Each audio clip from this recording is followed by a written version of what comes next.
اب تک کی کلپ کا خلاصہ یہ ہوا کہ وہ وسائل اور قیود جو مقاصد شریعت تک پہنچاتے ہیں ان کو دو قسموں میں بانٹا جا سکتا ہے۔ پہلی قسم تو وہ وسائل ہیں جو کسی عبادت کا وسیلہ بھی بنتے ہیں اور اس عبادت سے قطع نظر اگر اس عبادت کو ہٹا دیا جائے تب بھی وہ وسائل خود امور شرعیہ اور امور دینیہ میں شمار ہوتے ہیں، جیسے کہ نماز کے لیے وضو کرنا۔ اور دوسری قسم کے وسائل وہ ہیں جو خود تو عبادت کی جنس میں سے نہیں ہیں، یعنی وضو کی طرح نہیں ہے، فی نفسی ہی نہ تو وہ نیکی کا کام ہوتے ہیں اور نہ وہ گناہ کا کام ہوتے ہیں، لیکن کبھی نیکی کا وسیلہ بننے کی وجہ سے بالعرض وہ طاعت اور نیکی بن جاتے ہیں اور کبھی گناہ کا وسیلہ بننے کی وجہ سے بالعرض وہ گناہ اور معصیت بن جاتے ہیں۔ اور اس کی مثال میں نے آپ کو دے دی، جیسے کہ چلنا۔ اب یہ جو دوسری قسم ہے نا، اس دوسری قسم کی دو قسمیں اور نکلیں گی۔ پہلی قسم تو وہ وسائل جو اپنی ذات کے اعتبار سے فی نفسی ہی مباح ہو، نہ تو ان پر کوئی ثواب ہو اور نہ عقاب ہو، لیکن کبھی ایسا ہوتا ہے کہ ان وسائل اور قیود کو امور شرعیہ میں حسن اور کمال پیدا کرنے کے لیے بطور وسیلے کے استعمال کیا جاتا ہے، یعنی ان وسائل کو مکملات امور شرعیہ یا پھر آپ متممات مقامات احسانی سے بھی تعبیر کر سکتے ہیں، یعنی یہ مکملات اور محسنات کی قبیل سے ہوتے ہیں۔ اب اس کی ایک مثال لے لو، جیسے کہ غسل کرنا اور لباس بدلنا۔ اب غسل کرنا اور لباس بدلنا یہ ایک مباح کام ہے، لیکن نماز جمعہ کے لیے غسل کرنا اور لباس بدلنا، اسی طرح عیدین کے لیے غسل کرنا اور لباس بدلنا، یہی دونوں مباح کام بالعرض طاعت بن جاتے ہیں اور جمعہ اور عیدین کے لیے مکملات اور محسنات بن جاتے ہیں کہ اگر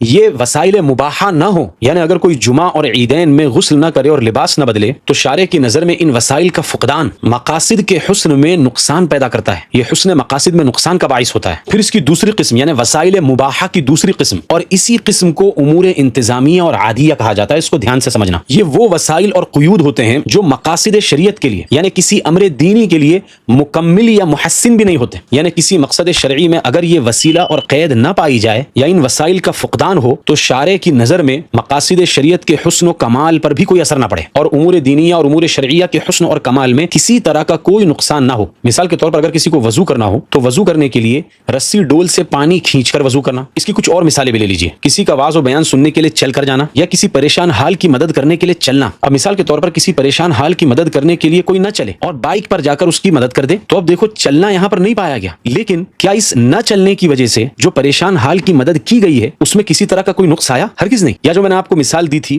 کہ رسی ڈول سے پانی کھینچ کر وضو کرنا، تو اگر کسی نے نل کے پانی سے وضو کر لیا تو کیا اس کے وضو کے اندر کوئی نقص پیدا ہو گیا، کوئی خرابی پیدا ہو گئی کہ اس نے رسی ڈول سے کھینچ کر پانی نہیں نکالا تھا؟ ہرگز نہیں۔ اور بھی اس کی بہت ساری مثالیں بن سکتی ہیں۔ انہی وسائل کو امور انتظامیہ اور عادیہ کہا جاتا ہے، اور یہ وہ وسائل مباحہ اور قیود مباحہ ہوتے ہیں جو مقاصد شریعت اور امور شرعیہ میں نہ تو محسنات ہوتے ہیں نہ مکملات ہوتے ہیں، اور شارع کی نظر میں اگر یہ وسائل اور قیود نہ رہیں، ان کا فقدان ہو جائے تو امور شرعیہ اور مقاصد شریعت جو ان وسائل کے ذریعے سے ادا کیے جا رہے تھے ان کے نہ ہونے کی صورت میں ان مقاصد شریعت اور ان امور دینیہ میں کسی بھی طرح کا کوئی نقصان پیدا نہیں ہوتا ہے۔ انہی امور کو امور انتظامیہ اور عادیہ کہا جاتا ہے۔